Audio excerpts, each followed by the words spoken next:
Welcome back to the channel.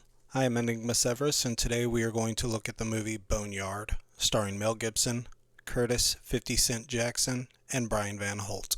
Boneyard is an underwhelming movie, to put it mildly. The story centers around serial killer murders in Mesa, Arizona during the years of 1999 to 2009.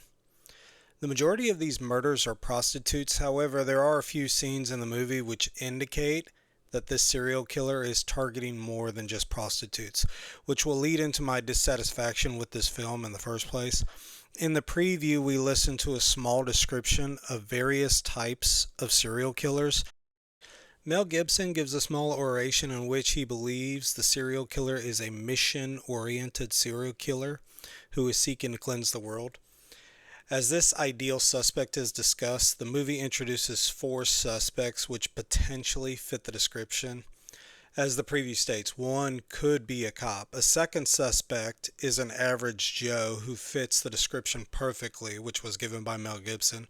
And the 2 other suspects are police officers who are suspiciously behaving throughout the movie.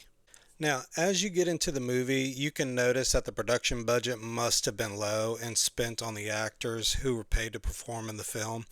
The problems which I have with the movie are the locations, the conversations, the storyline organization, and monologuing. Basically, the whole movie in a nutshell. For starters, the location with which private conversations are held, as well as the ignorance with which the detectives conduct themselves, are pretty telling. It's pretty clear that the director and location crew were unfamiliar with how to create ideal scenes and dialogue on a budget. I would argue that Mel Gibson has been in his share of cop films, and it seems like he did not offer a hand to make this film more believable. Dialogue and storytelling are free. There is no cost to telling a good story. It simply requires brain power to create a story which is creative.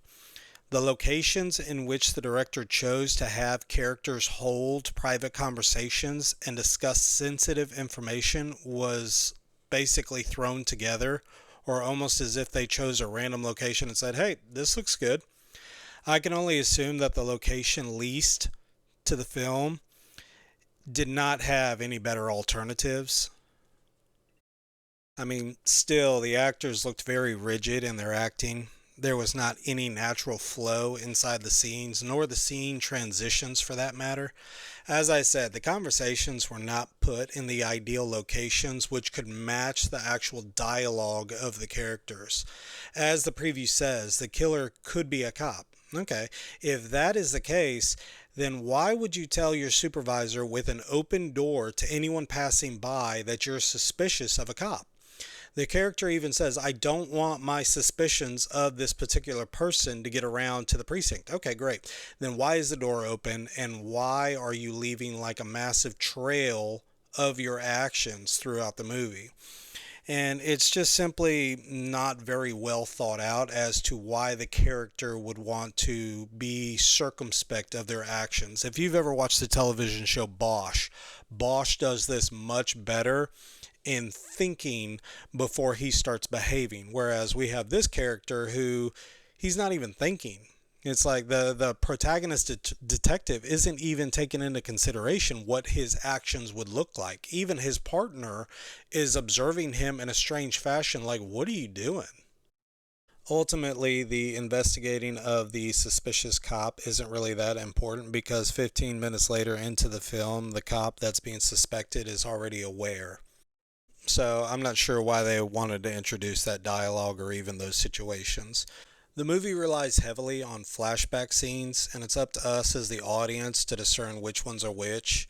Even more to the point, there's a specific scene in which a suspect is observed fleeing from a specific encounter, and our protagonist detective is in hot pursuit, saying, all right, I have you. And yet the scene drops off, and the suspect is seen entering his own home, and there's no outcome to it. So I guess we have to assume that the suspect was able to successfully elude the detective who was in hot pursuit of him. And I can only assume that this was not a flashback scene because later on in the movie they use this particular scene of the suspect fleeing as an actual flashback scene. So it just makes the whole film disjointed when the flashback scenes are sometimes in black and white and then sometimes in color, just depending on the situation. And so it's very problematic. At one point, we see Mel Gibson in a flashback scene and he is holding a conversation with other law enforcement. And then later on in the film, we see the exact same setup, but it's present day and it's with the same law enforcement characters. It's the same setup, it's the same location, it's the same camera work. It's just like, okay, so were you guys that lazy in creating the flashback scenes like you didn't have money in the video editing budget?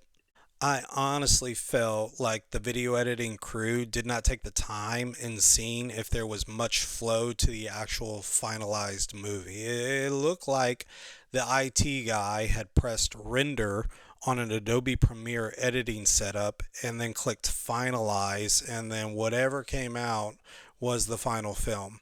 I mean, Mel Gibson's monologuing doesn't even help. He feeds the audience why everyone is invested in the case. He's giving purpose as to why detectives are taking the case so seriously, and he's given a reason as to why he is taking the case so seriously. And it's just something that ought to have been shown to us as the audience rather than told. If you look at the movie with Denzel Washington and The Little Things, inside the movie The Little Things, Denzel Washington's motivation is shown to us and it's not told to us. And that is something that this movie simply doesn't have. We just have monologuing, which tells us everything, and we don't learn anything by trying to pick up our own little clues and observe our own little things. As a conclusion, I mean, I'd honestly suggest if you gave me $100,000, I would most likely be able to make this film a heck of a lot better. And that would not be including the payment to the actors, but the locations, everything.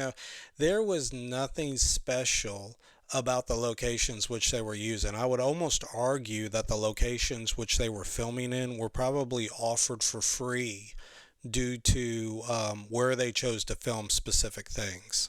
But okay, that's enough from me. I would suggest or give it a 3.5. And if they're giving this any higher of a rating, then I would be honestly surprised. Alrighty, and I hope to see you all on the next one. Have a good one.